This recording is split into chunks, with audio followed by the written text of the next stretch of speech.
Chris Lee and Blake Lovell, the Southeastern 14 here, or kind of here. Um, What a week it's been. What a week it's been. You got coaching hires, which is a daily event. There's a hiring or firing every day. And yesterday we had not one but two. Matt McMahon at LSU, Lamont Paris at South Carolina. Let's start at LSU. We weren't sure where that was going to go. LSU nabs one of the up-and-coming coaches who has done a tremendous job at Murray State for years. Always wondered if he would hold out for Tennessee when Rick Barnes retires because he's from Oak Ridge. But, hey, when an SEC job opens, I think you have to take it, even if it's going to come under the cloud that this one is. Let's talk about that one first. What do you make of this? I mean, we pretty much said as much in the video we did yesterday. This was going to happen. It was just a matter of could South Carolina maybe swing in and make a last-second swipe. That was really the only thing that was going to prevent this from happening. So, I mean, I said it. I think it's good for LSU. I think for Matt McMahon, it's probably, as we said, a nice pay raise without question. And I think LSU probably put enough in there to make him comfortable and realize that he would have enough time to figure this out because there is going to be a lot of figuring out to do. And I have no doubt that this is a lengthy contract that will secure Matt McMahon for a while. And I told you, I said, look, it's not an attractive job from the standpoint of all the uncertainty, but it's attractive money. It's in the SEC with all the resources. And at this very moment, it could be attractive just because I don't know that there's going to be a ton of pressure right away. And everywhere else in the SEC, I don't know that I can say that. So I think there's a lot of people going to be under a lot of pressure in the SEC right away. So I don't think it's a bad situation necessarily, just because you do have some of those things going for you. But again, I think if you're Matt McMahon, you're looking at this from a long-term standpoint versus a short-term standpoint. It's the same with LSU. This is not we're trying to get to the national championship or the Final Four in 2 years. Like, it's just, we realize that that's probably not going to be the case. So how can we find the guy that we think 5 years from now, whatever, is still going to have us in the best position to where if there is some sort of sanctions, which, like we said, we're not the NCAA, but we would fully expect something coming, soon. How do we best get out of that? And once we are out of that, how can we quickly move forward and get back to where we were? And clearly, he was identified as somebody that could do that. I mean, again, I told you earlier in the season, a lot of people looked at Matt McMahon and said, hey, this is just a guy that's, kind of coattailing off of Ja Morant and all this, but clearly we've seen that's not the case. They went 31-3 this season and 18-0 in the conference. I know that conference is a little bit down, but still, you don't do that unless you know what you're doing from a coaching standpoint. And so, we said we could eventually see him in Tennessee just because he's from Oak Ridge, but this is the natural next step, I think, for a coach like Matt McMahon, who was looking to take the next step in his career. He had been at Murray State for, what was it? I want to say 7 seasons, something like that. And now he walks into a completely different challenge. And I think it's just a matter of, I'll say this, and we said this yesterday on the Dennis Gates video, which, by the way, had quite some. Anyone wants to go back and watch that one. It got spread around a little bit, but I'm sorry. I hold to whatever I said yesterday. I don't even remember what it was, but I hold to it. You're stepping into a league of opportunity right now, because look at how many changes there have been made. Like, there's a lot of, what was it, 6? Is there 6? Is that right? Yeah. So think about that. You're not. Here's what I would say about McMahon, and the same thing with Gates and these other guys. Had you stepped into the league 2 years ago, I think you're looking at that and going, oh my goodness, like how am I going to crack this league, right? Because of all the different things in the coaching rosters and all this. But now there are so many other people that are in the same position as you, although McMahon's is going to be a little more extreme, perhaps with the sanctions, if that takes place. You've got opportunity here. And I think that's why when you look at all these different hires, I mean, these guys are going to have an opportunity to have success because aside from, the teams that still have their coaches in place, and and by the way, not all those coaches could be in place in the next couple of years. There could be changes elsewhere too. It's kind of a league that's going undergoing a lot of changes. So I think it sets up fine for him. It's just a matter of, I mean, again, it's just what do you expect from a sanction standpoint and those kind of things. And I think that's something that'll just continue to be in the back of everybody's mind until we know the answer to it. So. The madness has officially begun. It's time for you to shoot your shot, score big on the nonstop action with MyBookie. It doesn't matter if you're filling out multiple brackets, betting the national championship winner, or simply looking for player and game props. MyBookie has you covered. Sign up today at MyBookie. Use promo code Southeastern to secure a first deposit bonus up to $1,000. It's simple. Put in $200, play with $300. Use promo code Southeastern to claim your bonus. College ball, NBA, UFC, no matter the sport, no matter the minute, MyBookie puts the action in your hands with in-game live betting and choose from thousands of lines and odds. You can turn any game day into payday. Bet anything, anytime, anywhere with MyBookie. Okay, let's talk about South Carolina here. Lamont Paris from Chattanooga, where they had a good run. Won the conference tournament on a buzzer beater, was a really good team, won, 27 games this year. This was one where we weren't sure where they were going to go. That's a name that had, I think, gotten more noise the last couple of days. Now South Carolina has made its hire. What do we think? Yeah, I mean, it's, again, I think that, some of these names that, Paris was kind of probably like a late one to the group just because I think we didn't know, again, how it was going to fall with McMahon and Gates and those guys. And we said from the beginning, I think that you were going to see those guys in the league, um, just a matter of where it was going to be at. So I think that Paris was kind of a late one to the discussion because we weren't really sure, if he would be in the mix just based on how the dominoes would fall elsewhere. Um, it's one that I think South Carolina, and we've had this discussion, right, about that job and kind of where it is and where it has been and maybe where it ranks in the SEC. And I think Lamont Paris is one of those guys. Now, I don't want to say it's the exact same, but when you think about this, Chris, and I think it's been split in both areas. We talk about, and I'm gonna tie Dennis Gates into this Of because course. why not? Um, Missouri fans, a lot. There was a segment of Missouri fans who wanted Kim English, right? South Carolina, I think there was a segment of South Carolina fans who wanted B.J. Mackey, and I think what I think it's somewhat similar Yeah, I see in where this is that going. you see what I mean. Like but yet I think when you really look at it, these two guys, Gates, Paris, do have more of the background and the experience, I think. And look, I'm not saying Gates doesn't have. We're talking about head coaching experience here. Like we understand the discussion we're having, but I think there's something to that. In that, I think that you're always gonna, and I think it's just one of those things where you're gonna have people who have supported South Carolina that look at someone, and say, okay, he's one of our own, right? And we want to have him here because we want to root for the success of one of our own. But I think when you really dive into it, Lamont Paris is. I mean, think about where Chattanooga was. Like we've talked about Chattanooga for a while now, and kind of the growth of that program. And certainly, you look at all the guys that were the coaches there, and the success they went on to have. What would it did? I'm trying to think of how it went. Did it go Will Wade, Matt McCall? There's somebody else in that group somewhere. But Uh, then for Paris to take over is kind of my point here. Is yeah. Paris took over first couple years, we knew were going to be a challenge, and they were.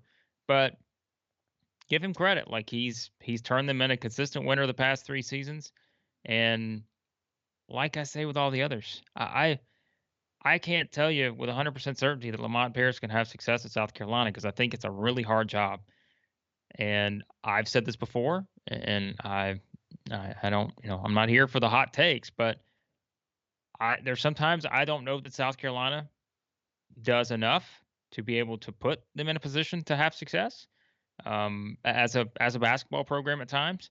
But that's that's another discussion, and I'm sure that South Carolina fans will have different thoughts on that. But it's a hire that I don't think a lot of people are necessarily just gonna be wowed by because they're again it's what do we need to start calling this, the Google effect, the Google rule, um, where you have to actually look up a coach and You're not over this yet, are you?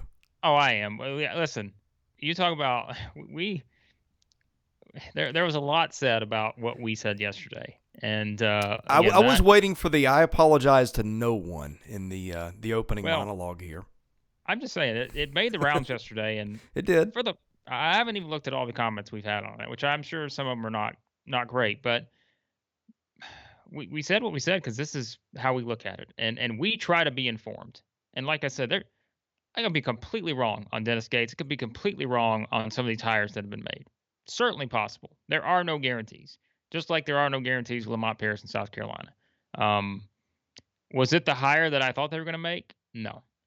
But that doesn't mean that Lamont Paris can't have success. It's just we say this sometimes. Coaching searches go a very long way. And if you look at some of the reports, Matt Norlander, I think, and I'm going to look this up because I don't want to improperly attribute this to someone.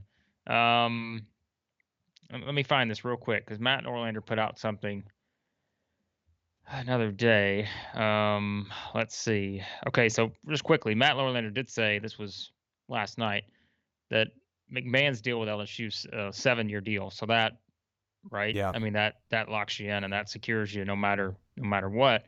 Um, and basically that McMahon preferred LSU to South Carolina, which we kind of said, didn't we? Like, Interesting.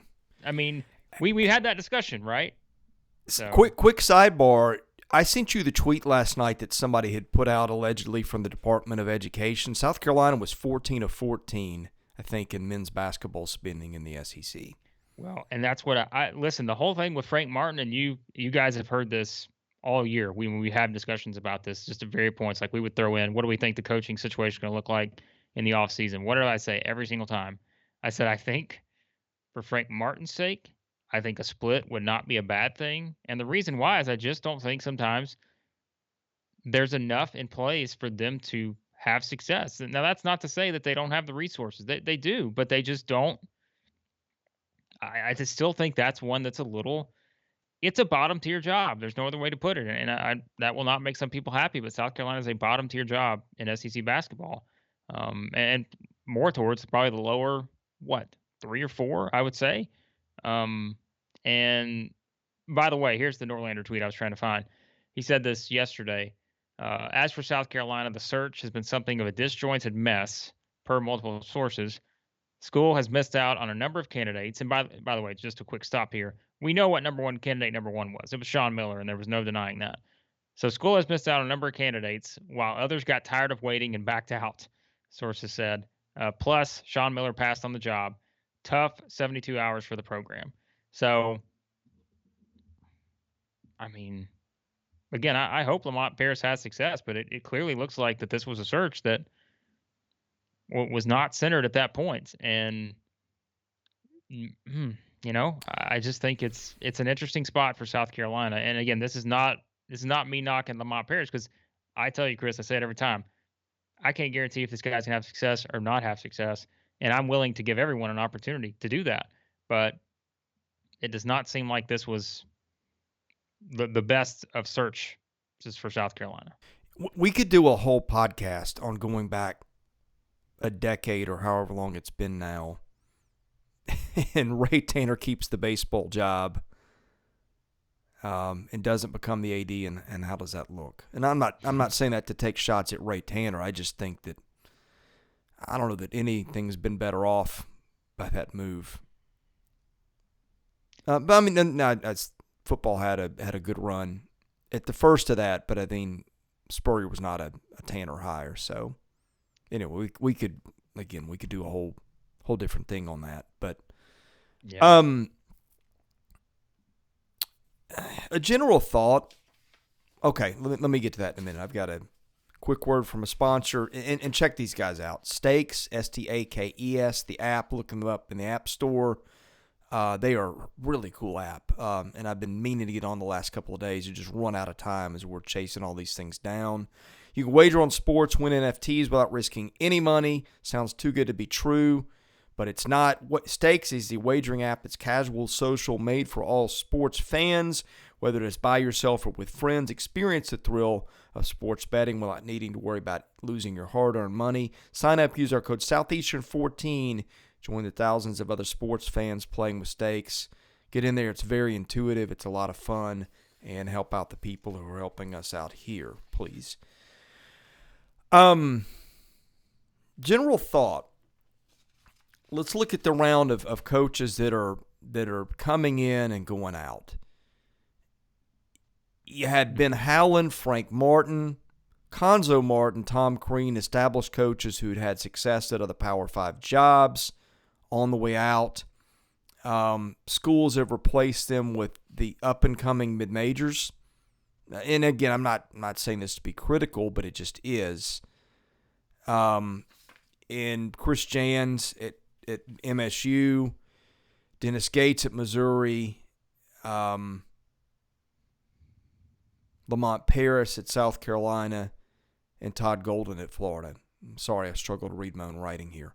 Then you had the swap where Georgia gets Mike White for a player to be named later from Florida. And then you have LSU, which is in a category in its own, which LSU was only going to get an up-and-comer and pay him a lot of money, or a guy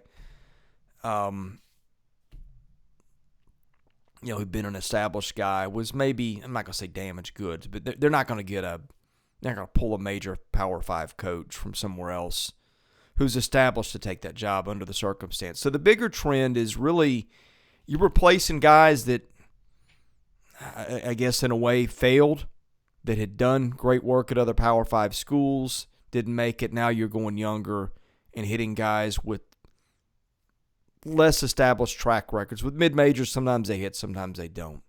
That just, to me, is an interesting shift, Blake. Well, and here's what I think, too. I think it's in coaching searches or coaching decisions sometimes, there can be a pretty big domino effect, and I don't mean from a hiring standpoint. I mean from an AD in the SEC looking around saying, and LSU didn't have a choice, but everywhere else, right? If everyone else, if I'm seeing other people make a move and I'm questioning where my program is at, why not go ahead and make that move right now? And I think there's something to that. And if you're kind of seeing the trend, right, of, okay, everyone else is kind of going this same route, why don't we take a shot at it too? And like we said, Chris, one of these people that are being hired this offseason is probably going to look back and we're going to say, wow, like what a high, like that was one of the best hires in the SEC in a long time. We don't know who that's going to be, but there are a lot of guys that fit that same mold. And I also think it probably, there were a lot of programs, and we said this going in, that we're at a place right now to where it felt like they had kind of hit that peak for under the previous staff, and that it was either like it was make or break time. And a lot of schools just decided, hey, all right, we see that school make a move. Let's go ahead and make our move. Oh, and then here comes another school making a move, another school making a move. It's kind of, all right, we're all going to kind of start a different slate. And again, I think if you're going to hire power conference coaches away from other power conferences, there has to be, for starters, like that person has to be unhappy with where they are.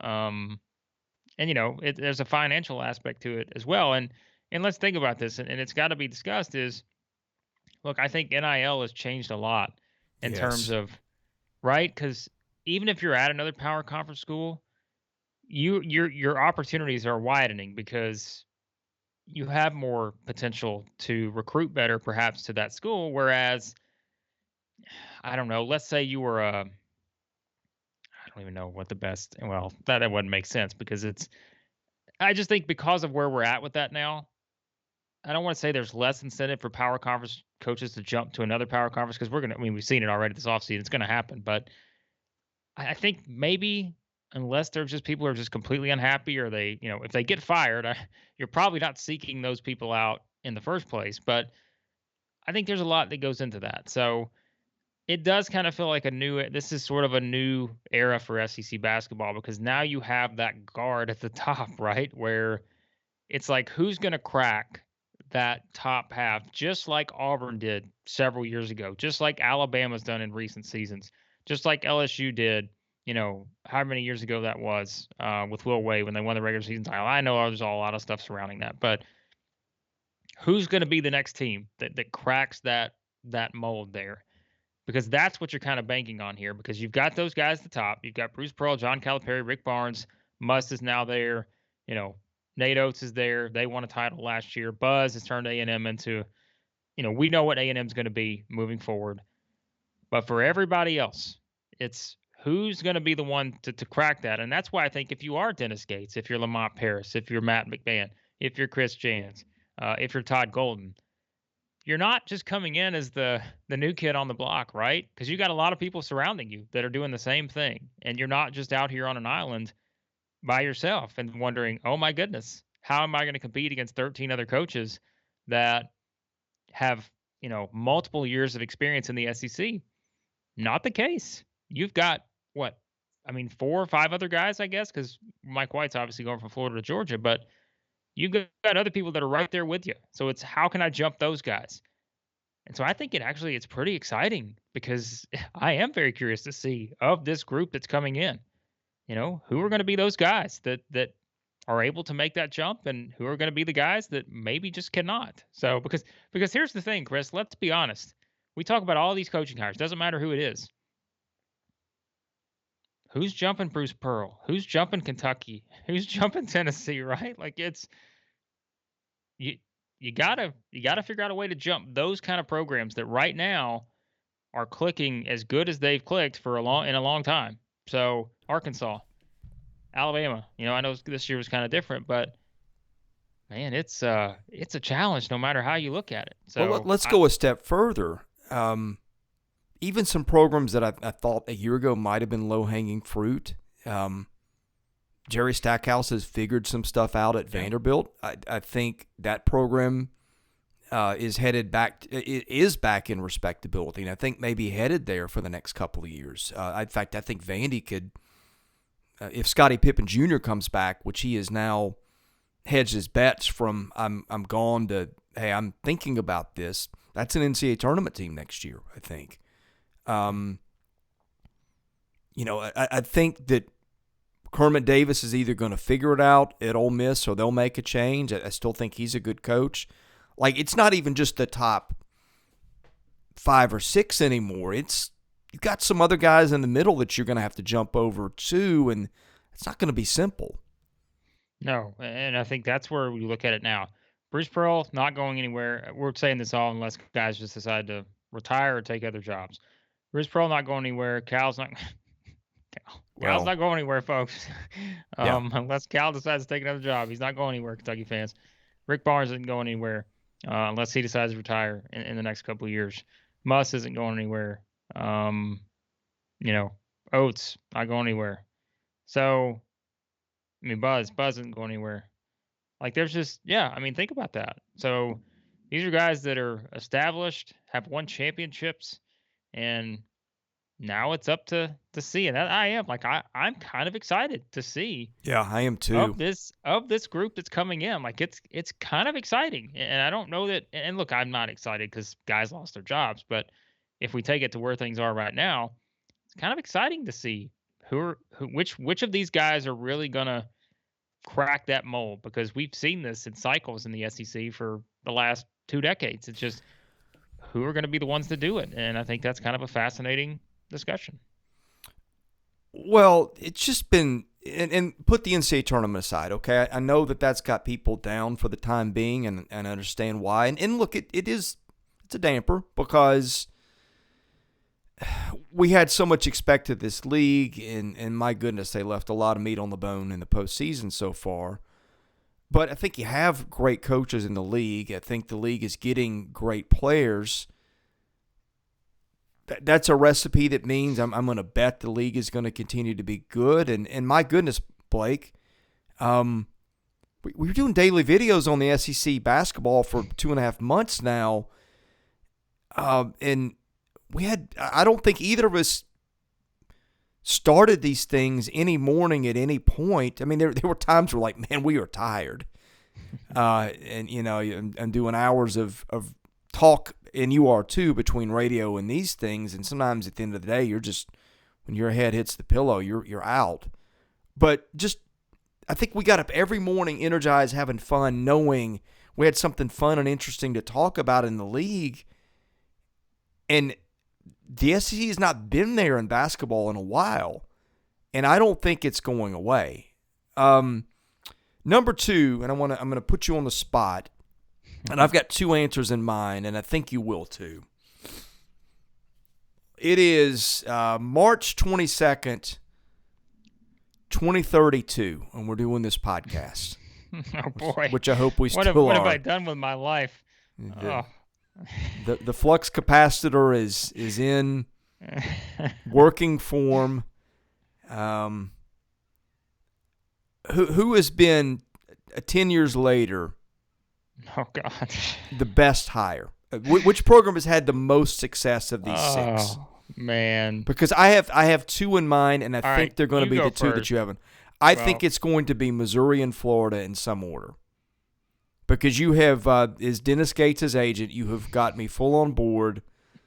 I'm ready to be Dennis Gates' agent if he gets disgusted with you and fires you for any reason. So, Dennis, if you're listening, just going to throw that out there. And then Florida, because Florida, you think, is a top 4 job in this league for the reasons we could name. And the others, there's cracks. Mississippi State has not been an easy place to win. We've talked about South Carolina. Georgia, same thing, and LSU for its own reasons. We don't know when or how hard the hammer will fall. To me, it's those two, and then it's everybody else. And it's not to slight the other coaches. I don't think any of us even secretly think that any of these schools made a bad hire. But Missouri has underperformed for a while now, and I think it's going to get back there. And Florida, even though Florida just got rid of a coach for underperformance, the performance still wasn't bad, and I think that means something. Yeah, I mean, I think those are, like you said, probably the ones you're going to lean on if comparing the group, just because South Carolina's a tough place to win. LSU, as we said, I think it's hard to say that with Matt McMahon just because there's so many uncertainties. Yeah, I mean, Mike White at Georgia may not wind up being one we may look back on this and say, even if Georgia can just get to the middle of the pack and somehow find a way to stay there for a while, that's better than being at the bottom. So, yeah, I mean, I think Florida and Missouri are probably the answers that make the most sense as of right now, just because I think the opportunity is probably larger in those particular instances. Because look, Todd Golden's going to have every chance to succeed at Florida. He's going to have every opportunity to succeed. Recruiting wise, all that stuff. He's got a lot of chance. And I think it's not the same, but it's somewhat similar with Dennis Gates, I think, at Missouri, because it's a fan base that will, despite some not embracing it at this moment, it's just, if they start winning, as we know, it's a snowball thing where it will just take off and it'll just keep going and going and going. So I think that yeah, I think I would go those two as well, just because I think the opportunity is probably bigger at those places right now, even if LSU is the one kind of leading the pack. But like we said, it's just such a different circumstance right now that I think it's hard to say LSU, because we have no idea what that's going to look like, from that standpoint. So, yeah, I think that's a good way to put it, what you said. Parting thoughts? No. I mean, look, I'm glad all the jobs are filled at this point, because it is one of those things where it's important this time of year, as we know. I mean, remember how like this stuff gets earlier and earlier every year. It's like we have to go quick, fast, because it's transfer portal season. I mean, this will be the biggest week of transfers probably you'll see all off season, perhaps, because it just starts taking off, once people are out of the tournament and all this other stuff. So, yeah, I think that it's important to have your guy in place, and everyone has that now. And so we start to look ahead. Everyone's chasing Dennis Gates at this point. There's no other way to put it. So I'm chasing Dennis Gates. Listen, I want to be here's what we're Dennis gonna have to Gates' do. agent now. Again, I appreciate all the Missouri people because there were quite a few that shared our video yesterday and had a good laugh at what we said and not in a derogatory way. They were Yeah. found it humorous to, but again, it's one of those things where I think you have to do your homework on all these guys because no, they're not all of the Bruce Pearl and Muss and those guys who came in and we knew everything about those guys because it had all been on display, throughout their careers. We knew everything kind of we needed to know about them, and then you can dive a little bit deeper and find those little extra things. But on a lot of these guys, you have to go deeper into this, and you have to really look at the fit and the different things. And I don't think an SEC school this offseason made a bad hire. Mm-mm. I think all of these seem like, on paper, they all seem solid to me for each school, not in comparison to any other place. For that particular school and where that program is at, solid hires, in my opinion, across the board, it seemingly. But again, like we said, Frank Martin's been in this conference. Ben Howland's been in this conference. Konzo, who, again, despite what you want to say, Konzo's a guy that's had success. I mean, he's very experienced. He's had success as this. And, look at all the guys now that are, Mike White, as we said at Florida, it's a tough league to win in now. This isn't a long time ago. So it's all going to be a challenge for all of these guys. But, yeah, here we go. One other thing, I feel we were rather hard on Missouri fans yesterday. And I don't think we were. Well, okay, we were. Let me clarify. We were hard on a segment of Missouri fans, and I think it was justified. Yes. Gabe Yarman, who runs the Rivals site Power Mizzou, one of my best friends in the sports journalism business, just really good dude, and he and I have been close for years. Gabe texted me last night. He was watching the video and getting a chuckle out of some of it. But he told me, he said, we ran a poll on our board a couple of days ago. He was 85% in favor of Dennis Gates. So I don't want people going away thinking that you just got this mass group of Missouri fans that are against the hire. It wasn't that. It's the 15% or whatever it was. Or, I say 15%. It could have been of that 15%.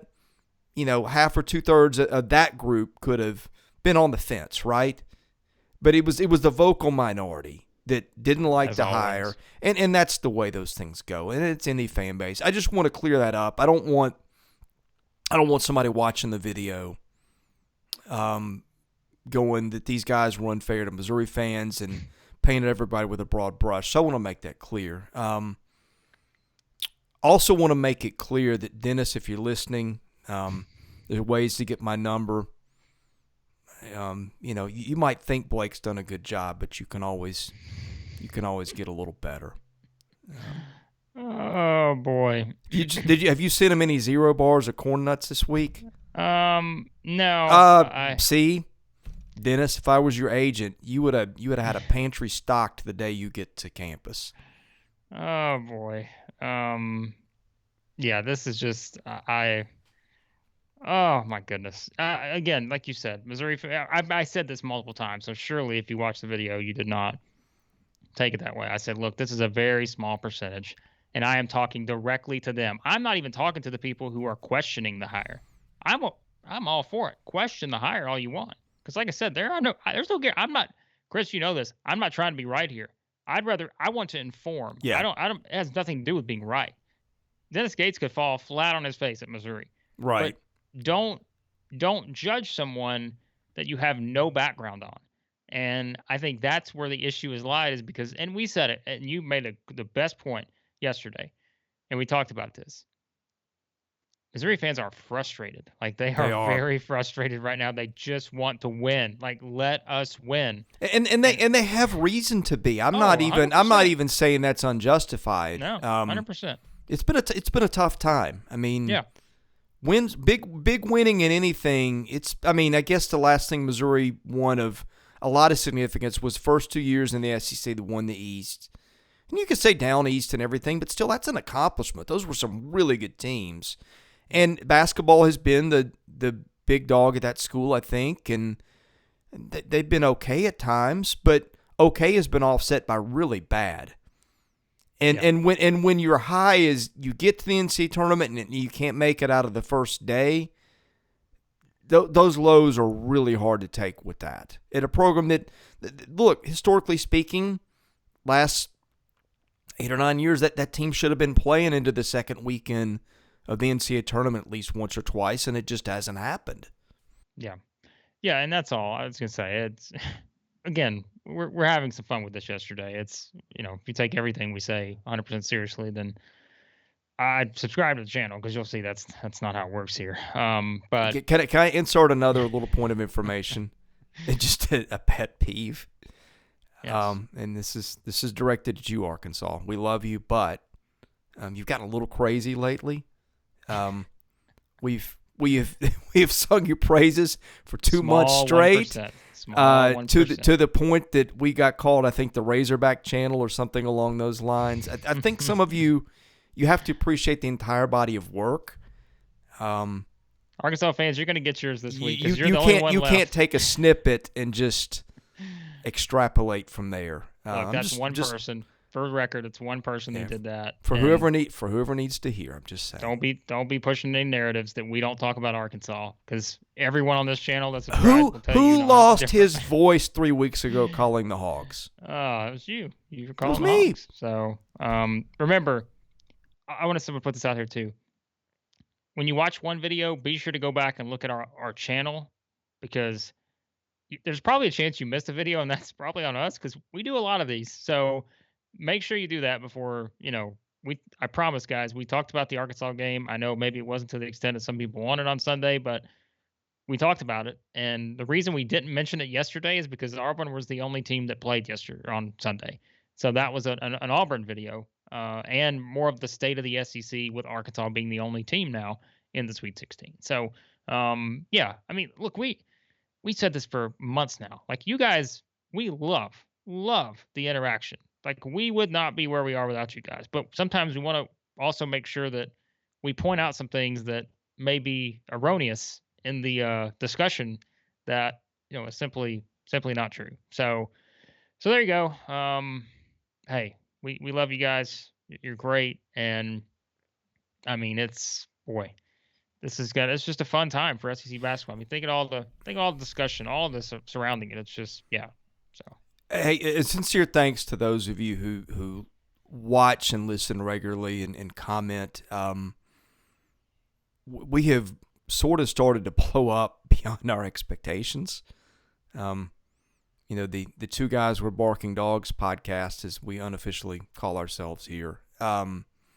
We've had over 100,000 views in the last 28 days, which I don't think either of us expected. Well, yeah. Which is great. I mean, it means, we do this for a living. We have to continue to do this for a living, which requires sponsorships and those things. And that's why you're hearing the ad reads now and stuff you didn't hear a couple of weeks ago. But that keeps us in business. And if you're interested, please reach out to us on Twitter at our account at 14 Southeastern. Send us a message if you would like to be a partner. We would love to have that conversation. And we're just getting started. I mean, we really didn't start doing these with the frequency that we're doing now till what? Second week of January. So yeah. It is growing quickly here. Yep. Appreciate everyone. Yeah. Get ready for Hog Week here on the 14th. And it won't just be that. It'll be transfer portal. We got a couple NIT games. We may hit a little bit tomorrow. We don't know what tomorrow's content is, but no, Chris, it's going to be all Hogs all week. Let's just be honest here. Okay? Right. The Hog Network this week. So the Hog Network. Well, we will get our Arkansas Gonzaga preview out tomorrow, I think. We got multiple things coming your way on Gonzaga and Arkansas, so just be ready for that. So. And we haven't even touched baseball. We got to talk baseball soon, which we will. So don't know when, but we will. All right. Thanks for watching. Hit that subscribe button if you haven't. We'll see you soon.